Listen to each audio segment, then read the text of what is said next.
একটাই, মালয়েশিয়া যেতে চাই, দাবি মোদের একটাই, মালয়েশিয়া যেতে চাই, দাবি মোদের একটাই, মালয়েশিয়া যেতে চাই, দাবি মোদের একটাই। মালয়েশিয়া যেতে চাই। আহো আহো বাতিজারা, আহো। মালয়েশিয়াতে প্রচুর কাজ, প্রচুর কাজ। তোমরা এবার না কারাই, তোমাদের বাপের তো অনেক টাকা। তোমরা আইবা না? এই মিয়া, আপনারা যারা সমালোচনা করতেছেন তারা আইব নাকি আপনারা আইবেন? হ্যাঁ, তাদের বাপের প্রচুর টাকা, তারা আইব না? অবশ্যই আসবে। ওকে মনুরা, তোমরা যখন আসতেই চাও আসো। আসার আগে বাড়ি দিয়া 6 মাস 1 বছর হইতে পারে।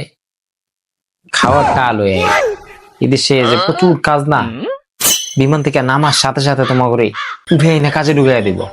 প্রচুর কাজ তো, তাই 6 মাস 1 বছর খাওয়ার টাকা নিয়ে আইতে হইব, বোঝো না?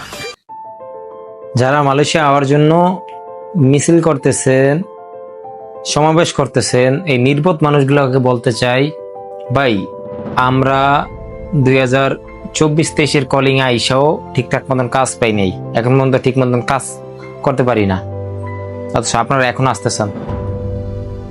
আসল কথা হচ্ছে না, যার যার পরিস্থিতি শেষে বোঝে না।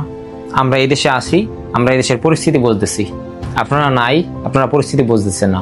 মনে করছেন যে এই দেশে আইলেই সাথে সাথে কোম্পানিতে ঢুকা যায়, মাল কামামু, দেশে পাঠামু। ভাই এত সহজ না। আসেন, কাজ নাই, বিশ্বাস করবেন না, কাজ নাই। নিজের খাবারের টাকাটুকু উড়াইতে পারবেন না, সুটকে দিয়া খেয়ে মরা লাগবো। এবার ভিসাও লাগাইতে পারবেন না দিন শেষে। কোম্পানির বিষয় তো আইলে আল্লাহ নামলে ভালো, নাইলে ভিসাও লাগাইতে পারবেন না। পরে অবৈধ হইয়া ইমিগ্রেশনের ভয়ঙ্কর অভিযানে ফাঁদে বইরা দেশে চলে যাবেন।